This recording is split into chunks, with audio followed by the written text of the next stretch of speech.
And with that, Na'Vi have officially locked a top 2 spot here at VCT EMEA. I'm your host, Yinsu. I'm back here with Kaquka and Lothar. We always thought they were going to do it. I don't think that's too big of a surprise. Yeah, but I was rooting for at least that overtime, maybe to get into the third map, especially because of the way that Kiwi was playing on the defense and Na'Vi just, going straight into him on to be time and time again. I don't know. I was getting there.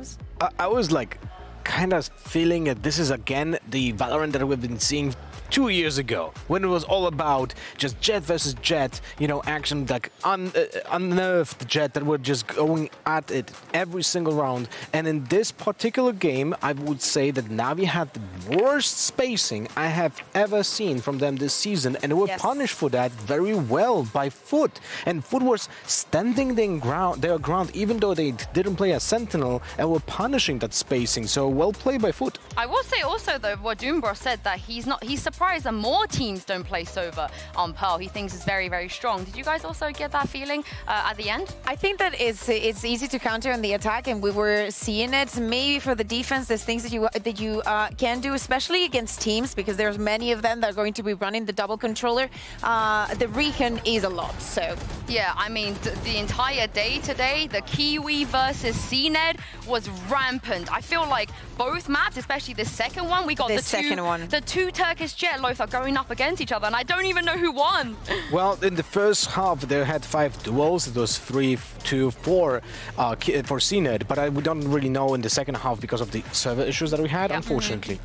Yeah, but I think it means a lot, and it says a lot also about Kiwi that he had the same impact or even more for his team, because they were the ones that were 3-9 down. And he was the one to step up, buying the operator in the bonus round, getting the opening kill time and time again, being so crucial and such a big anchor for B. Yeah, I think we have some CNED stat highlights to run as well. Not that we need to see it again, because that entire map, I think from start to finish, was just all about CNED. I know I was being a little bit cheeky, referencing CNED and Friends, but Lothar, it was giving me flashbacks. Yeah, as I said, 2 years ago, Valorant was just about who has the better Jet, because it was such a powerful character who was just literally dragging the team because of its raw power. And in this kind of a match, I feel like you had a glimpse of what that character is able to do because of how swift you can react what is happening in the game.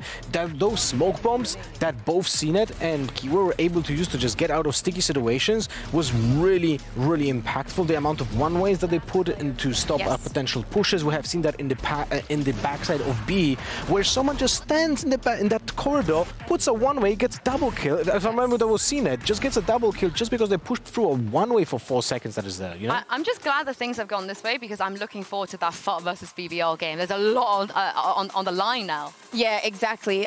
It's going to be very interesting. I'm happy that we left it until the last week. Same goes for Fnatic versus Na'Vi. I think the week is probably going to be the best week. Yeah, and speaking of Fnatic, you guys, they have another game. You saw them yesterday, but you're about to see them again as we head into Fnatic versus Kaquka.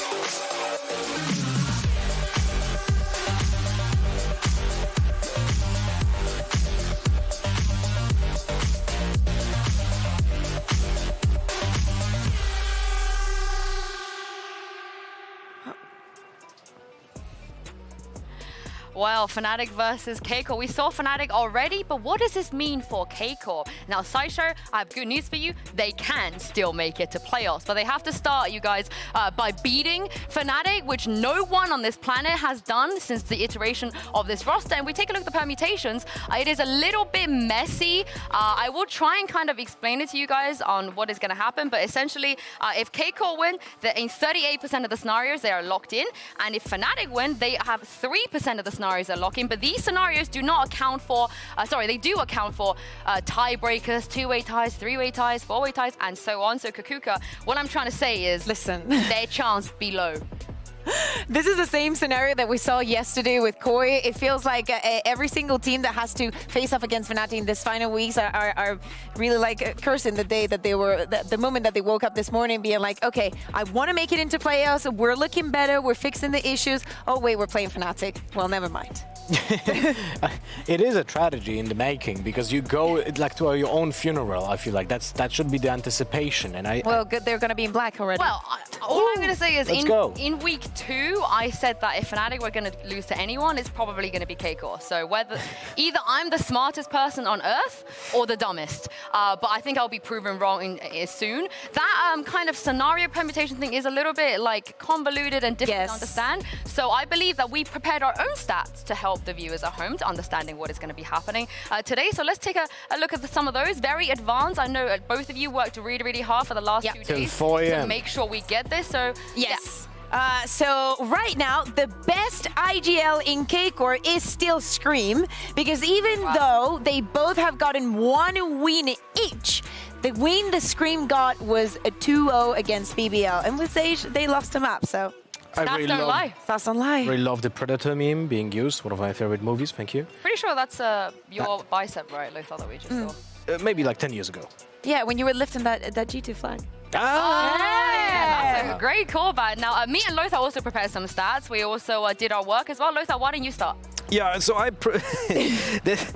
love the font. Oh, this is a good love picture. So, you remember when Zesh had a problem with planting the spike? Well, since that time, he planted 15 times. Oh, success. Not only that, he has an insane clutch rate of 67%. Please don't ask me how many times he was in a clutch situation. They will ruin my narrative. Thank you so much. All I want to say is that I didn't realize we had to prep for KC stats, so I just prepared for a random stat, which is there's actually a 50% chance in my rain today. Yeah, I hope that's helpful. Thanks. It's all right. I have an umbrella in my car outside. There we go. So 50% chance in my rain today. Now, let's take a look at the bracket for playoffs, just to show you guys as to why this game is still important if you are Fnatic. If you finish first seed here, again, if Fnatic wins today and beats Na'Vi next week, they will be playing the winner of 4 and 5. And again, if they finish second seed, they have to play 3 versus 6, which Kaquka, realistically, you want to be first seed. Yeah, exactly. And it is a big deal. Also, you need to think of that they both 1 and 2 only need that 1 win. But then on the loser bracket, there's a swap around, and maybe, you know, in those circumstances, they have to beat either one of the 2 teams. Yeah, I know we're currently facing the assistant coach meta, and Mini, actually, the head coach, tweeted on Twitter today, teasing Lothar that he's potentially want to come in and show who's boss. But there's no precedent yet, as not a single head coach was being able to be, you know, enrolled into the starting roster. So I am not certain if I can take him seriously here. I take him seriously. I think that something's going to happen. Nobody else is going to be able to play, and Mini's going to step up. But does that make Fnatic better or worse? Does he replace Boaster? Yeah. Could we maybe get Boaster in the coach slot? Can we maybe just try it to get Boaster in the coach slot? I want to see his reactions on the cam. He'll just fall asleep. He's not. He's just gonna be like alt. But Mini was falling asleep yesterday. Yeah. He's just gonna run a stream from then. Just think something. He tweeted about it. Mini said he wasn't feeling very good. But I do kind of want to see, because I do believe, I could be wrong, but Fnatic do have a 100% scrim record when Mini had to step in. You know, when Alpha had his visa issues and Durka being sick in the past. So I think I do believe it. I do believe in Mini, but I feel like it's still a very important game. Maybe he's just baiting a little bit. If we take a look, actually, I know you both prepared for this is not the real Mavito. There's going to be someone in Twitch chat that's going to be like, whoa, it's the real Mavitos. It's not.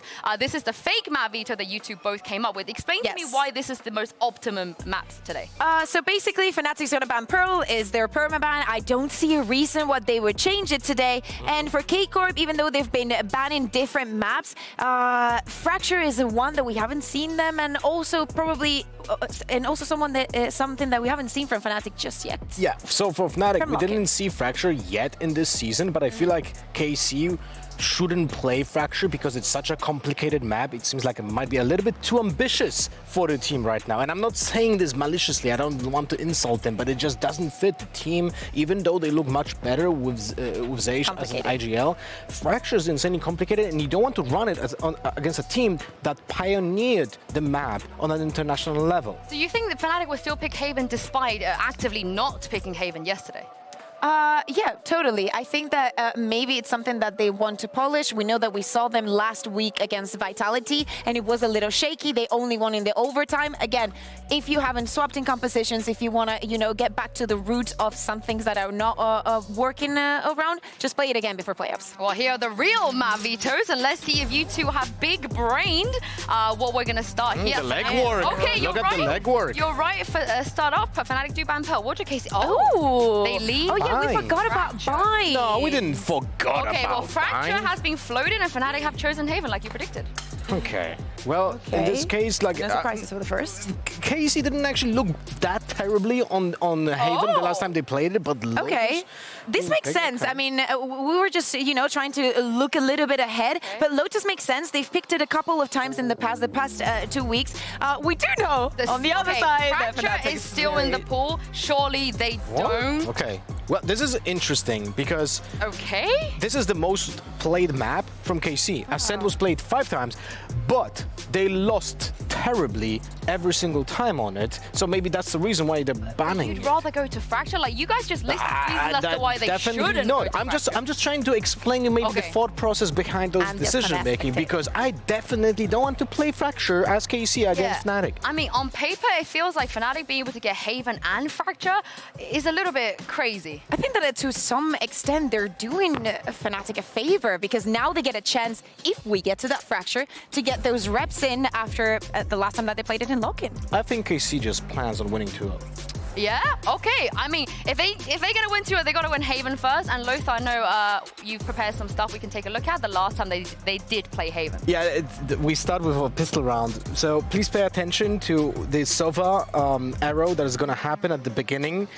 It definitely doesn't land where intended. It's like an iconic signature of KC. Look at the Hurricane arrow.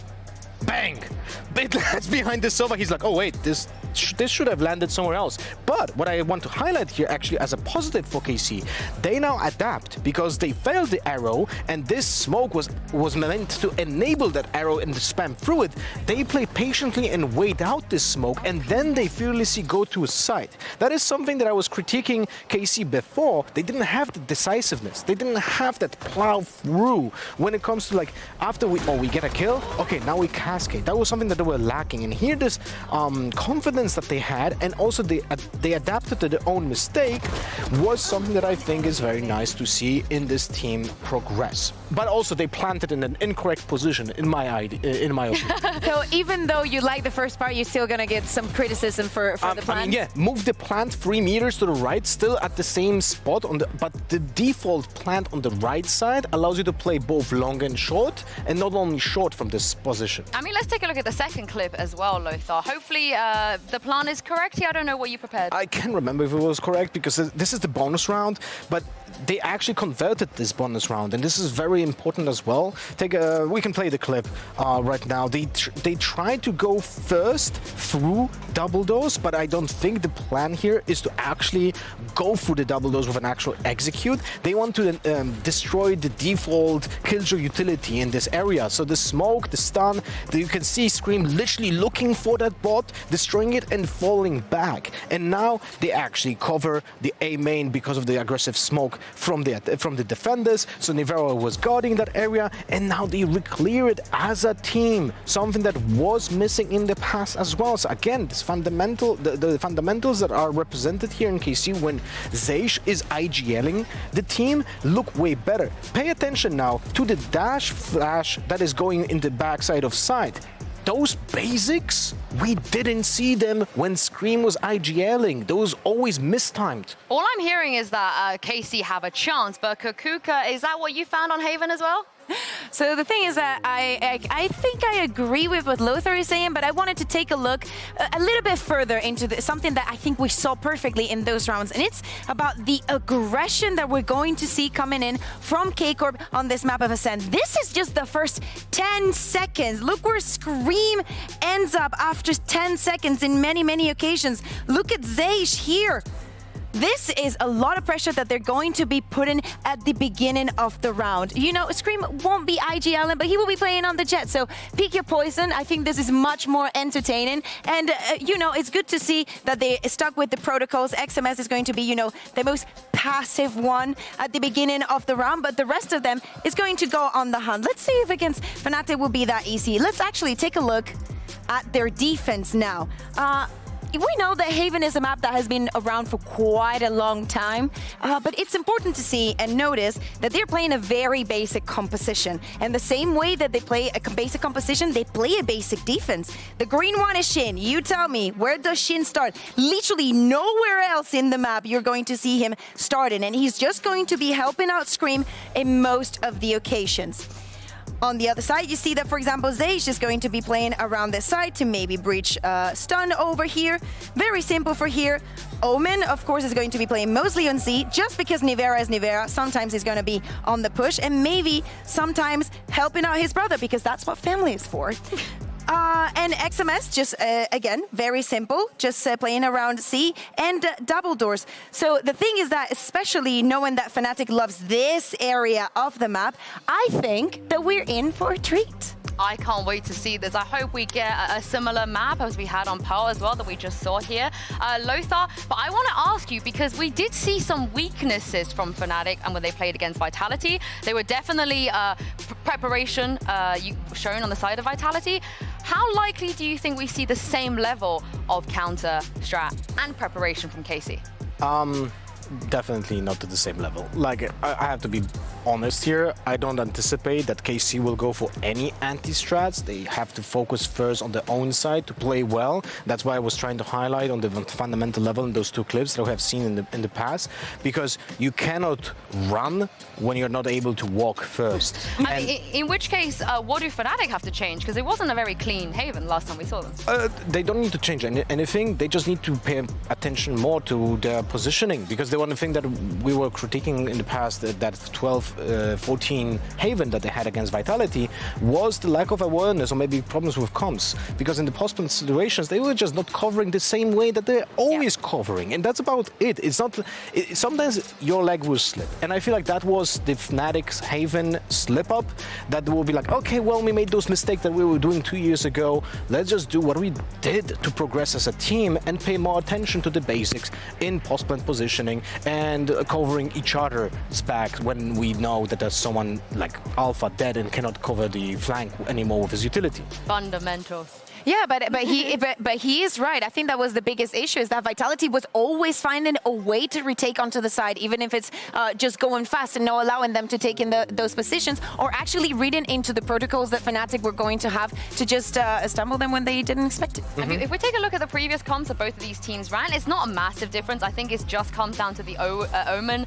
and Astra, which I feel like is a comfort pick at this point. But again, Lothar, you spoke about this before. When teams run a mirror comp, which in this case, almost a mirror comp, into Fnatic tend to take advantage of it. Yeah, and by the way, the last comp from KC was with Breach, if I remember correctly. It was. So this is incorrect. So then pay attention to the KO. It should have been a Breach. And as you said, it's only the Astra and the Omen difference. And I feel like for Boaster, that is the character that he's able to lurk a little bit more. And also, he's able to smoke a main with a smoke that goes both for short and main, like a jet smoke that is typically being used on A main. That is actually something that you typically don't do on Omen. And I feel like that's the reason why he chooses the Astra in the first place as well. But also, as we explained it yesterday, if I remember correctly, if you play those mirror comps, you are not expected to perform better just because of the composition when you play against a team of a level of Fnatic. So there's a very big bump ahead for KC, and they have to focus on shooting first. shooting first. I mean, Scream is very good at that. He's going to be against Durke. His prime, yeah. So he better be at his prime, because otherwise it's going to be very complicated. Those small mistakes of like missing utility are going to have a higher cost against a team like Fnatic that will punish those mistakes. Well, let's see if KC can do it. You've seen Fnatic already this week. I'm about to bring them out again, but it is a very, very big game for KC. Playoffs is still very much possible. Coliseum, give a warm welcome to Fnatic and KC.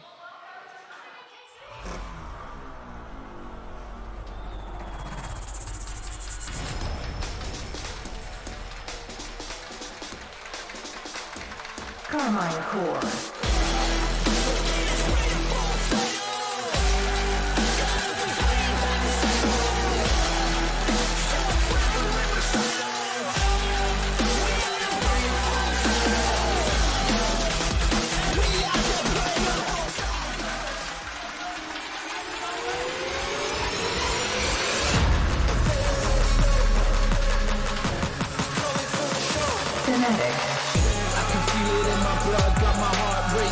Got the world in my sights and it's for the taking. We apply the pressure, diamonds in the making. Got the spirit, got the vision, yeah, we groundbreaking. Now we trying to take the whole game and make it bigger. I can take the pain, cause I'm a born winner. Got the medal round my neck, watch my chain shimmer. Only ever seen a king looking in the mirror. Well, both of these teams have never faced each other, but Fnatic versus Liquid, it is a very seasoned rivalry here in EMEA. So Scream and Navira versus Boaster and Durka, we've seen a million times before. But my question is, Boaster, a very good IGL, able to adapt on the fly, but how does he deal with Zeish? He's never played against this IGL before. And if you have seen the infomercial, you know that there are some offers out there if you want to get your own, because it's going to be complicated. It's a man that has studied you and now is going to be in the server with the rest of the players to make it through.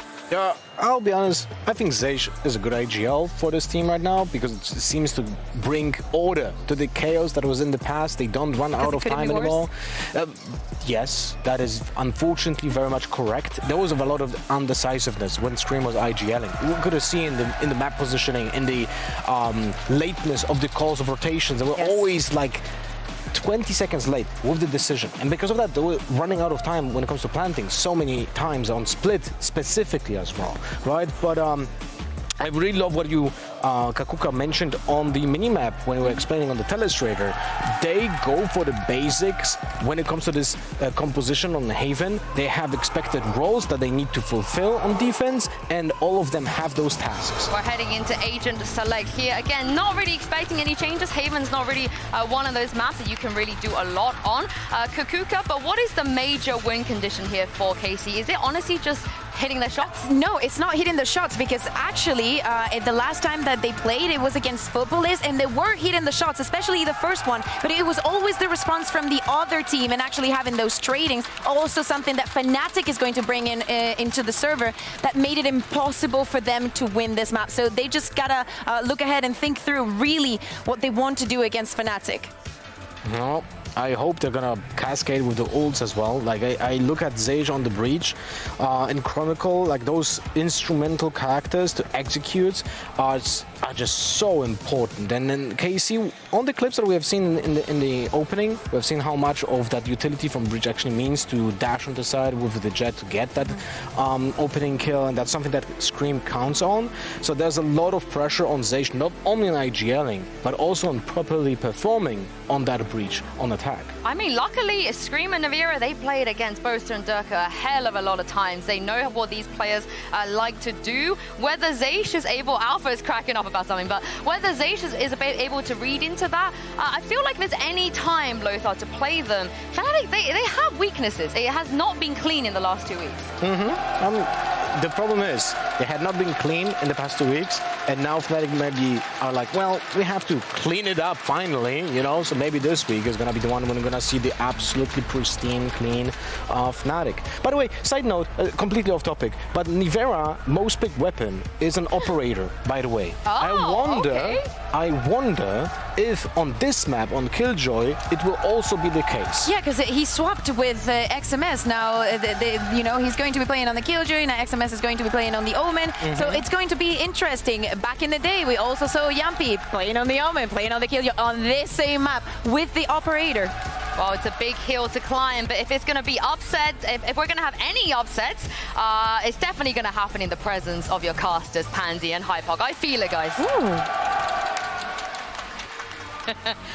Excited for this matchup, and the prospect of an upset would be truly something to witness. However, first against ninth, Michael, that's a bit of a stretch, isn't it, here? Yeah, that's not where I would have started this segment. Where would you like to I'm start glad it? actually the desk wrapped on the possibility of an upset. Sure. Sure, and anything is possible in the Coliseum. That one, I'm not so sure. And then that's, again, Fnatic have been in formidable form. I still think there's lots of things that KC need to fix. Again, the desk touched on lots of them. Thing here, again, with just this slight role switch, I think they've maybe been making use of some of the time. I don't think Fnatic are really going to be deterred by that, to be honest with you. I think, if anything, looking at this, we look at, okay, how much has Carmine Core achieved here? Have they been able to refine on what we started to see that growth working towards? Do they look more comfortable with Zaish here? You know, how does it start to really filter together? And for Fnatic, for me, it's not the most exciting narrative, but it's want to see them play to their own skill level, not fall foul and kind of get into a scrappier game style. I want them to maintain the clean record, to be honest with you. That's the #1 objective for me here today for Fnatic to actually make it to 8-0. It would be lovely to see, and again, a reminder, the last time they even lost this map was back in 2022 against Ascend. So they've done quite well here historically. So it would be surprising if you were wondering why we're taking a second. I think one of the coaches just had to put the headset in, so just took an extra moment. Mini was taking forever checking his hair, to be honest, yeah. Well, you've not, noticed just the styling of Mini, but you were styling out Durka a little earlier, I heard. You maybe, worked through the wardrobe in-game. Well, you've spoiled it. Sorry, did you want to tee me up with how you wanted to segue it was going to be a surprise. Well, we haven't explained anything yet. Okay, well, Durka has allowed me to choose his skins, and I chose your favourite Vandal skin. It actually really made me happy that you did that. And you'll get to see what they are as we go on. This is the knife I selected, obviously. A lovely choice. Yes, I am a man of culture. As we can see, whereas I'm a degenerate, so you will see what that Vandal is later. Fnatic will be kicking off on the defending side, Carmine Core on the attack. A couple of things the desk highlighted earlier that maybe we'll look towards, see if it does become a factor. I love this, actually. The Cloud Burst to actually block off the dart here. He's going to be rewarded. XMS, wow. I'm not even sure if he has sightline on that Cloud Burst, but nice little play from Durka here in the pistol throw. But things up a second as well. Durka is one of the best to touch the game so far. Always a treat to watch. Commanding the space over towards the A site. And now looking at what we've got is Scream, Navera, and Shen to try and hold on here. Do something, maybe get a spike plant if possible, but not really clearing out for here. Really quite easy for them. And Carmine Core not really applying much pressure. Yeah, this is very clean work from Fnatic. Not the start you want to see if we do want to see Carmine Core really push Fnatic today.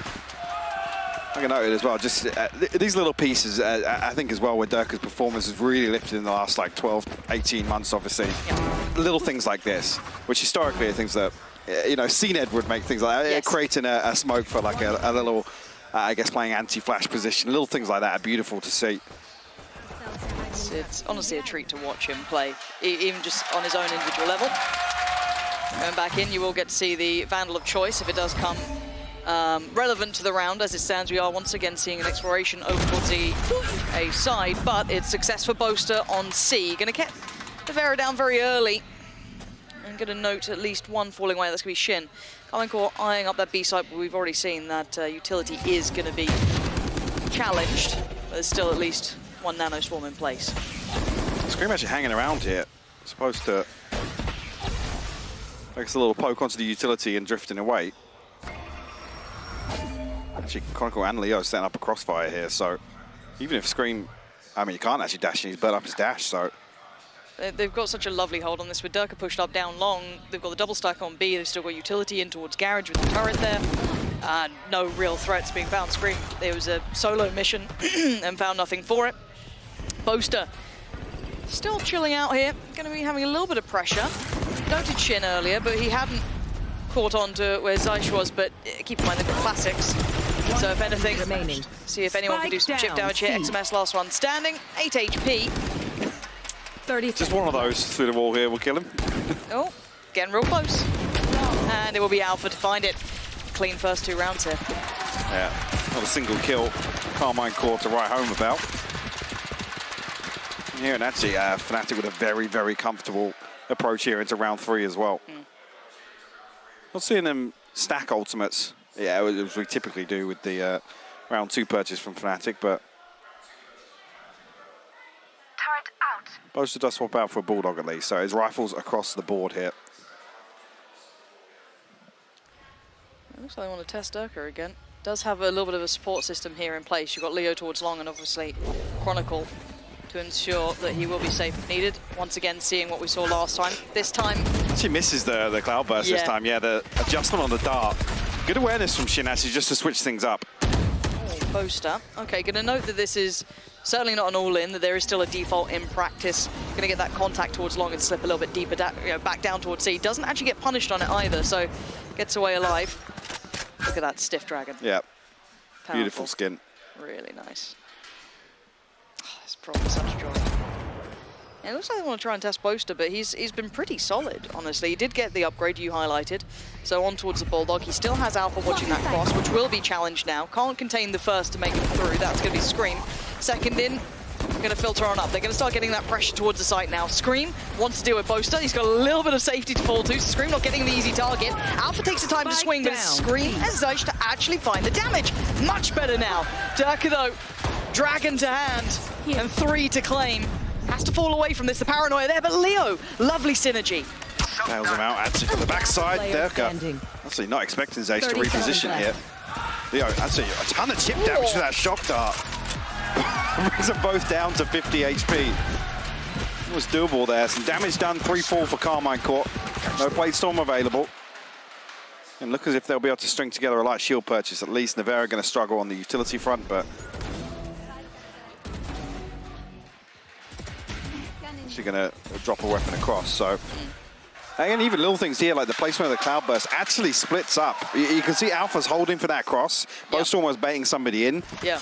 I mean, it's unfortunate that the timing doesn't come through, but XMS actually places the smoke in connector at the perfect time there, just to make sure there's no threat whatsoever.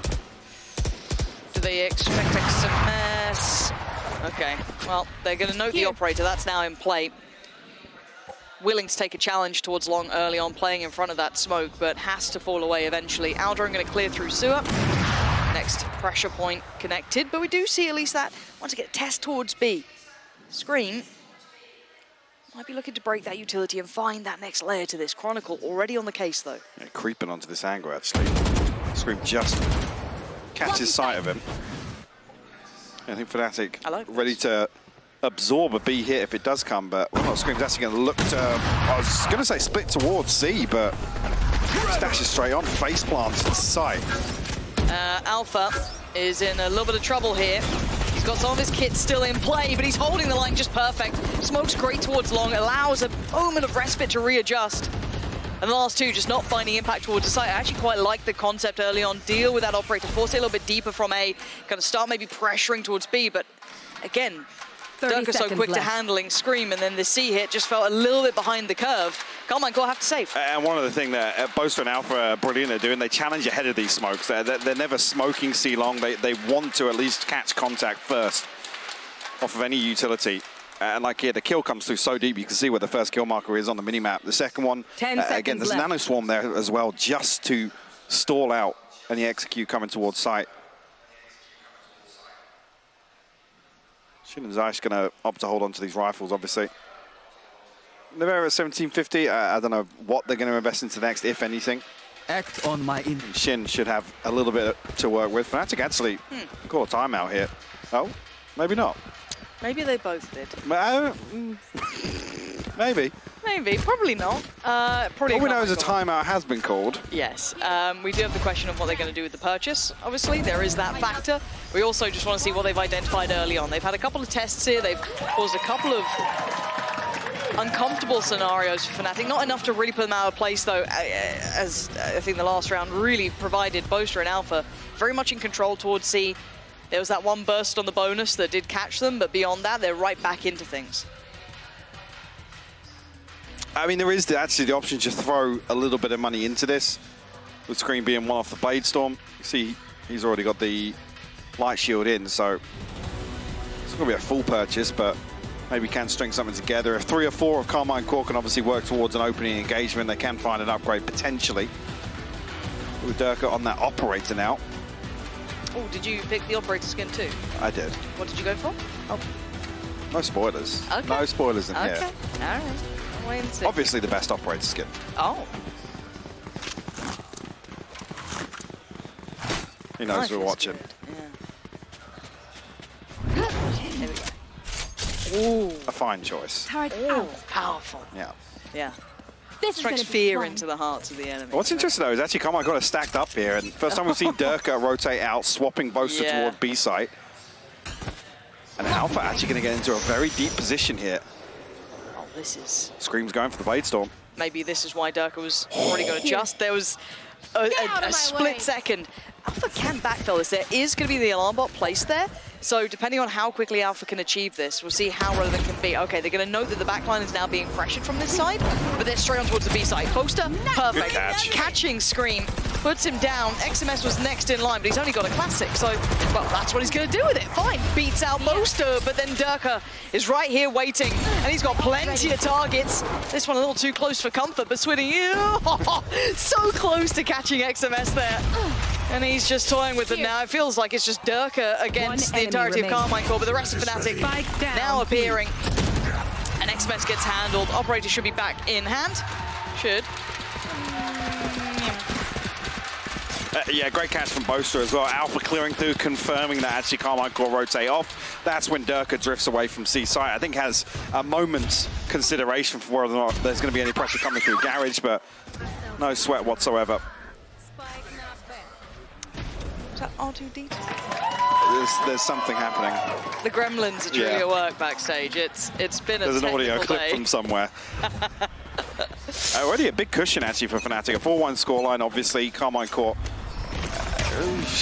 I'll be honest, up against the ropes in terms of the finances here. They need a round win early for this to not spiral out of control too quickly in this half. Going back to a test here of Alpha. Oh, My ultimate this is man. ready. Solid as a rock. Scream not finding what he wants here at all. Garage is now closed again, and they found almost very little for it. I guess they took down the turret. I guess slight variation in the Killjoy utility as well. And the awareness not there from Shin to send a shock dart in or something. I mean, he has actually used one. I'm not sure where it was invested in to actually catch it, but again, to make sure that, you know, Scream's not caught anywhere. The problem being there's actually no pressure towards windows, so Scream's pretty much dry swinging through that to try and clear the utility. Horribly risky fight, and you can see how deep Fnatic are sitting outside of Durka, who's posted up a little deeper towards sewer. The rest still working towards C. Boaster has been doing exceptionally well, at least dealing with the front line. He does have the support now. Turret's going to come back down. Smoke goes up, isolates one, couldn't win the fight. Nevera gets the better of him, and now the site's under scrutiny. Lovely work. This isn't bad at all. Could get caught here. Oh, so heads up though.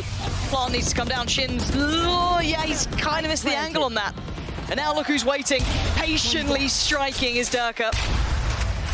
They're now caught in between a rock and a hard place. What do the last two players do? XMS and Nevera almost need to pick their poison. It's not comfy either way. Durka's still able to back away from this, still toying with them. XMS has found Alpha, so this is not done yet. Nevera dancing around Durka, brings to a 2v2. Great work from Carmine Core. You give Nevera an op and he is able to close this one out. Beautiful conversion. Durka, is commanding so much pressure towards the end of C long. Unfortunately, a little bit of pressure coming back towards site as well. So, unfortunately, Fnatic aren't able to really pinch that position with a man advantage as well in that situation.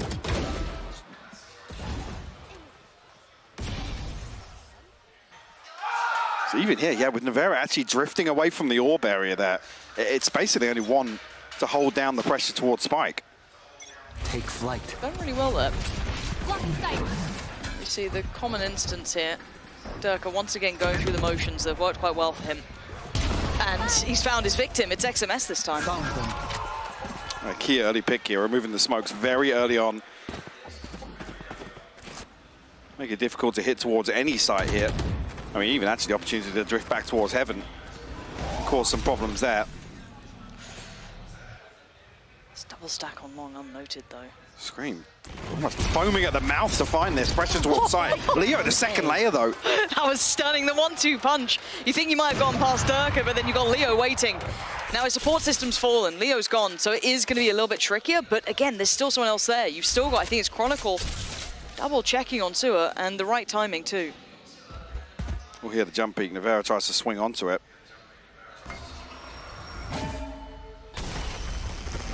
So cleared, but again, great supportive utility here. Zace actually still finds that kill. So it does get to a 2v3. Oh dear. Alpha. 30 seconds Get away if you can. Durka, they have no idea. A little narrow-sighted on this, and I think Durka's fine on that too. Doesn't even clear him. Nevera for the second time of asking, but look who's closing in now. And it still doesn't land where he wanted it. Nevera, nothing to do in this. This is well handled by Fnatic. I guess unfortunate XMS, I think pinged by maybe the drone. He tries to TP out, but lands inside a smoke, and it's an open sightline for Durka. 10-3 to start things off here on Haven. And then you look as well, Alpha 9-2. He's been just such a rock-solid presence. And for Carmine Core, it just feels like they're starting to hit the head against a bit of a brick wall. I mean, already seeing a couple of things as well. The adjustment on that initial recon after the pistol round. Then there's a cloud burst here from Scream to try and cut off these sightlines. But what did Carmine Core achieve denying that, basically? And in that previous round, it's nothing, unfortunately. Like I said, to lose your control in an attacking round on Haven in the first 10 seconds, it's tough to flip that against any team, let alone Fnatic. Yeah. Scream looking to try and find some success towards that B site. Already working up middle with the Aldro. Straight on in. He does have layers to this, though. Lovely. Gonna catch Chronicle, but desperate for the weapon. Will lose his life. Boaster with the trade. Spike does go down.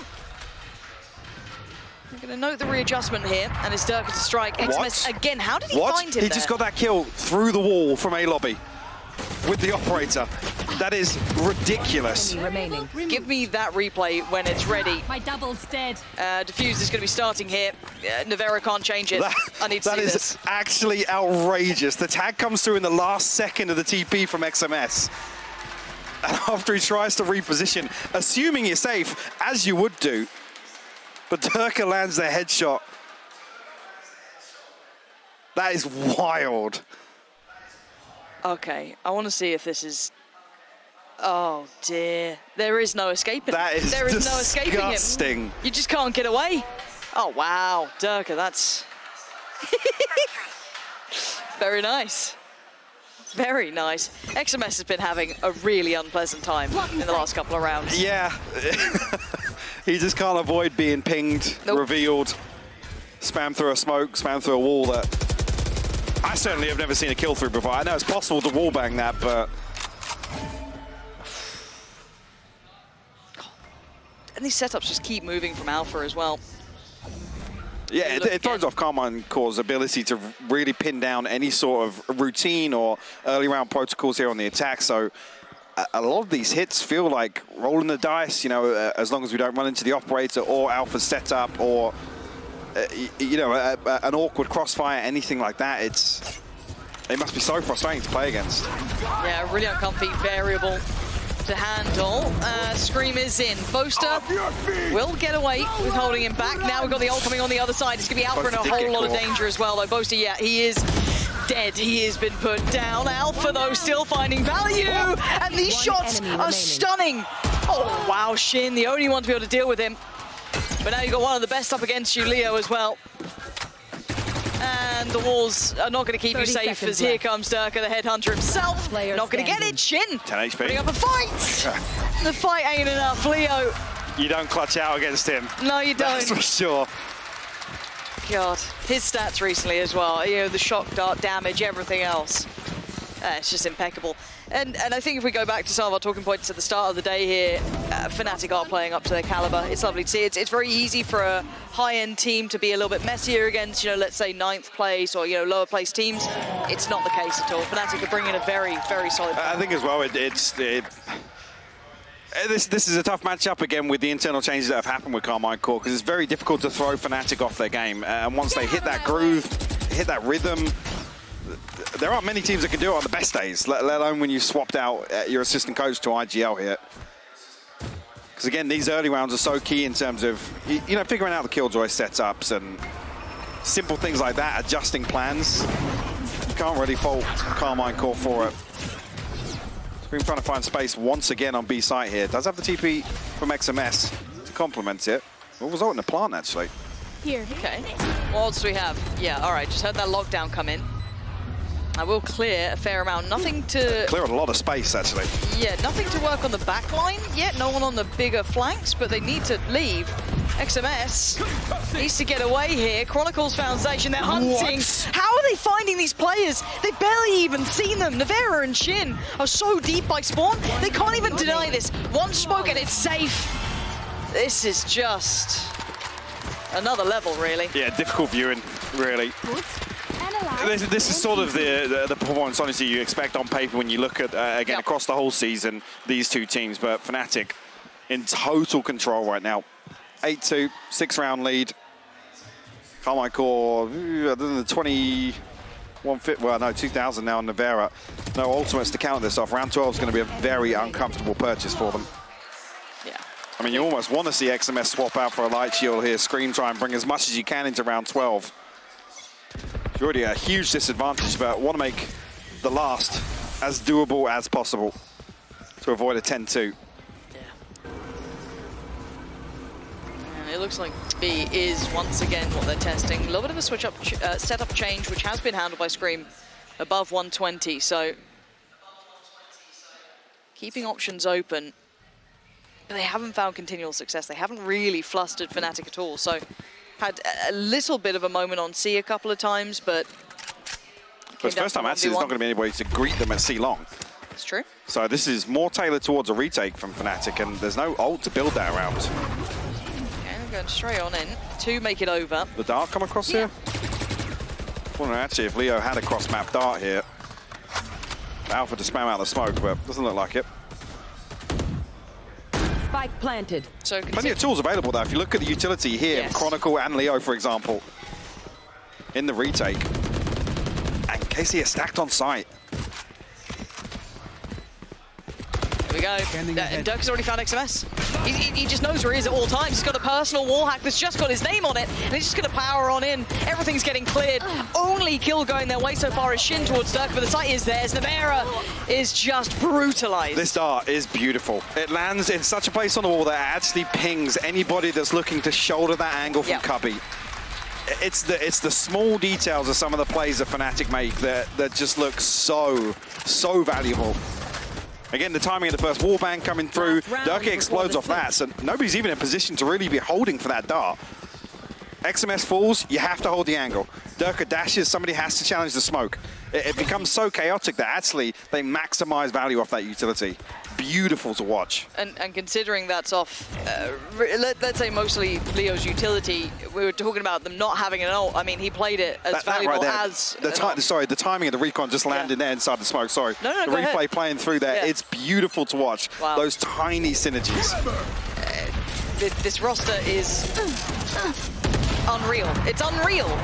Durka's going to find a very... It feels like it's it. unfair. Again, there are super teams. You look at Loud, you look at maybe, you know, you could throw Cloud9 in there if they can convert that to an offline event. We'll see. There's a, you know, DRX, but Fnatic, look at this team. They make it look so easy. Yes, Scream will connect, but it's dealt with, and Leo's waiting. This is the super team right here in front of you. Yes, it's a very clear picture against Carmine Core, but you can see the small pieces that make them fantastic. They work just as well against the high tier as they are against 9th position right now. And Carmine Core, I just don't think have the pieces yet to even come close to handling them. No, it's again with the timing of this swap coming through for Carmine Core, even in terms of time, it's late on in the season. Yeah. Then when you take into the current record of what they need to do to recover, that's when it just feels even more out of reach, right? Yeah. And it's, again, it's no discredit to Zay stepping in here. No. It's just logistically such a tall order for any team to make that change. I mean, we're going to have the same conversation about Heretics, right? They're going to come out in their opening series. Carmine Core did the same. It's so late on to really recover what damage has already been done. Yeah, you're absolutely right. And as much as sometimes people believe, oh, if they just have a good game, if they hit those headshots, it'll be fine. The classic take. It's a world apart at the moment. You've got Fnatic probably in their best form yet. Looking comfortable now with this roster. Yes, if you'd rolled your mind back to the very start, during maybe lock-in, even at the start of the season, they were still incredibly good individually, but now you're starting to see almost a greater value than their individual parts, which is already ridiculous to say, because they have arguably the best players pound for pound in their roster. Sure, and the other thing is, I know the desk has touched on this a couple of times throughout the last few matchups for Fnatic, where scoreline-wise, they've been tested, but it's very rare that Fnatic have underperformed this season. They're always performing to the same standard. We've had some upswings from other teams. The one that springs out of my mind, BBL, I think they just had a phenomenal day. They did. That day versus Fnatic. Very few teams have been able to do that versus them. There's very few examples, I think, of Fnatic making horrendous misplays. We think about historically for Fnatic, the blunders, that we haven't seen that this season. No, I mean, you could maybe bring up Ascent against Koi, but then the course correction was so quick, and it was decisive, and it was dealt with very quickly. Which is where they used to fall short. They just used to choke out. The resilience wasn't there to bounce back in series. They were, I think in terms of track record, one of the worst to come back from like anything worse than a 7-5 half. They had such a poor conversion rate of, even on their preferential side, they'd still falter to those issues. Yeah, so even if you want to look at it in the most like hopium Fnatic fan way, them having that game against Koi where they did get pushed and then were able to course correct so well is actually a very good indicator, because keep in mind, regionally, I'd say, yes, they are towards the top. They'll have a good game against Na'Vi. You'll have a good game against, Giants or Liquid, but they'll probably win it. When we go international, right? When we start going out of that, when we go into the playoffs and things like that, when we start getting to those more crunch games, you want to see that capability to adjust. You want to see all those small things. Back into this one, though, Carmine Core have their work cut out. 2 rounds so far. That's all they've been able to claim. And Fnatic have looked flawless. So I was about to say before this round started, if Fnatic just stick to this B site here, that they have almost trademarked. There's a progress elsewhere, so I do like this from Carmine Core. It's coming targeted. a little behind the curve. Well, I have the awareness, it's trying to isolate Alpha.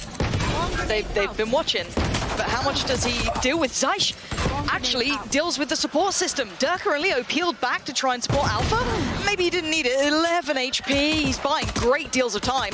Oh, he's still getting kills. Come off it. 11 HP. He should have been dead long ago, but he's bought time for Boasted to fall back through. And it's fallen to pieces. Fnatic, even when pressured, even when pushed, they're finding ways and means. Nevera needs this. And there's still utility for Chronicle.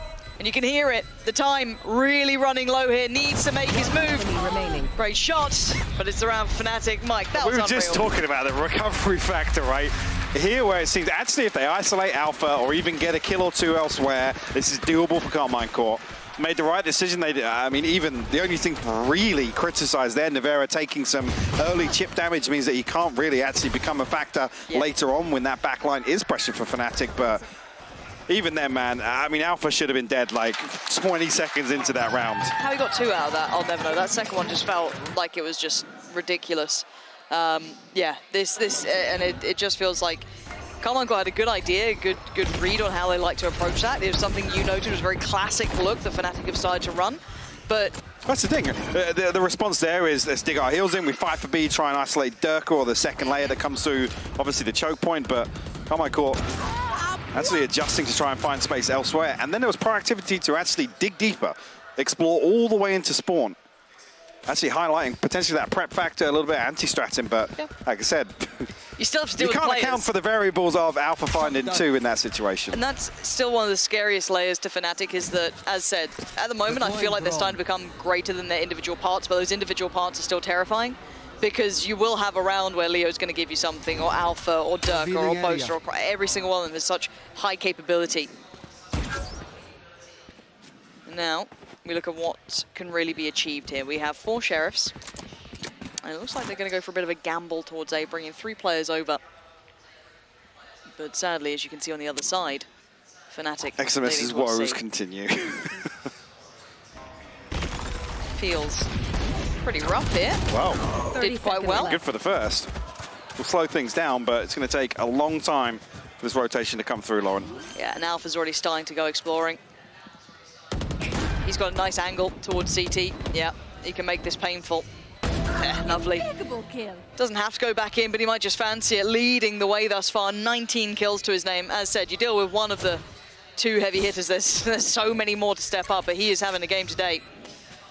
Zaishin Shin would love to do some more damage here because there are some rifles on deck, so if you could take those away, cool, but we're talking about silver linings when really they need a round.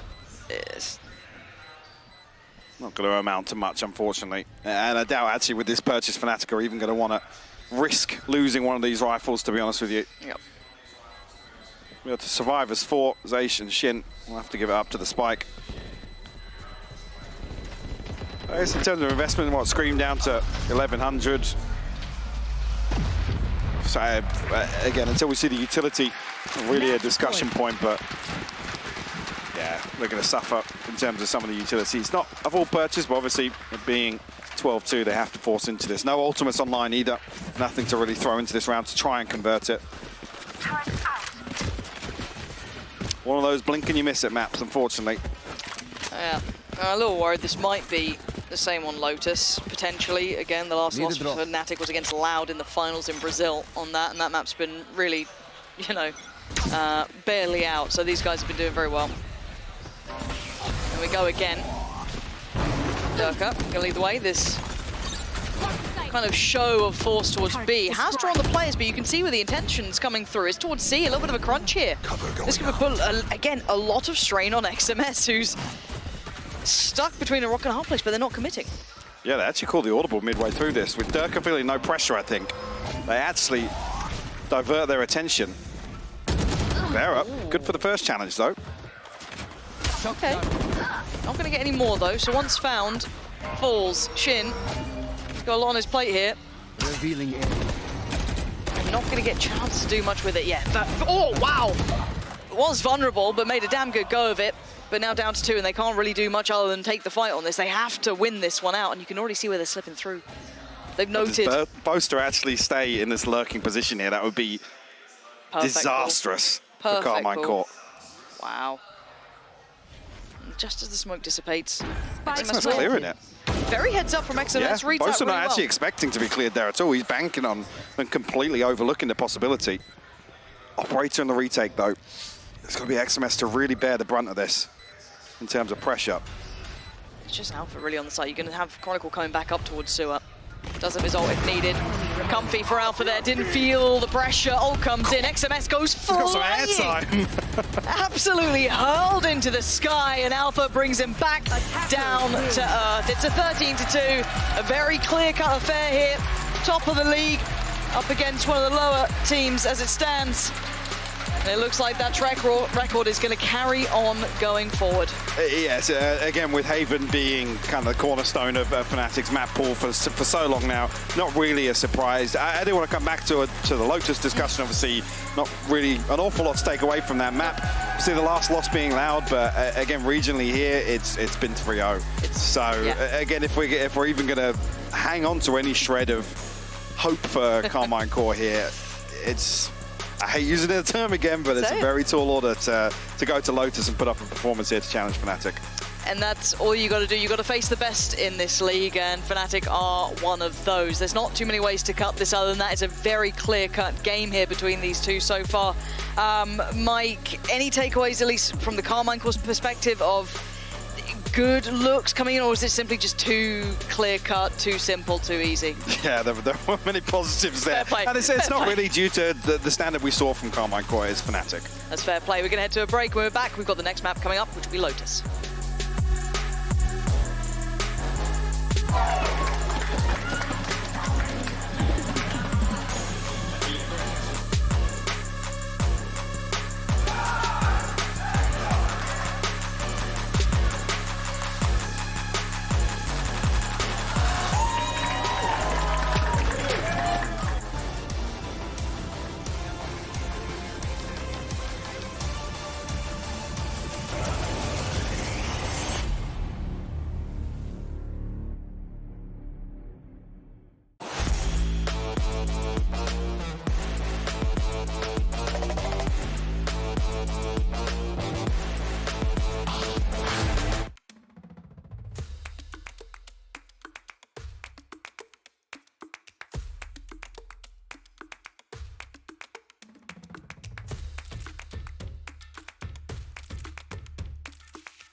Red Bull gives you wings. Zero distraction. Zero doubt. Zero opposition.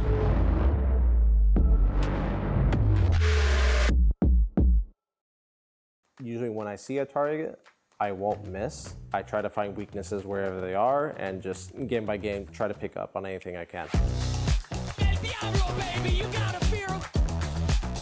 So this training course is a way for me to really showcase and demonstrate all the questions you guys have been asking, you know, how to get better aim, and it really enables me to answer a lot more and kind of expand on the first video I made like so long ago about Valorant fundamentals.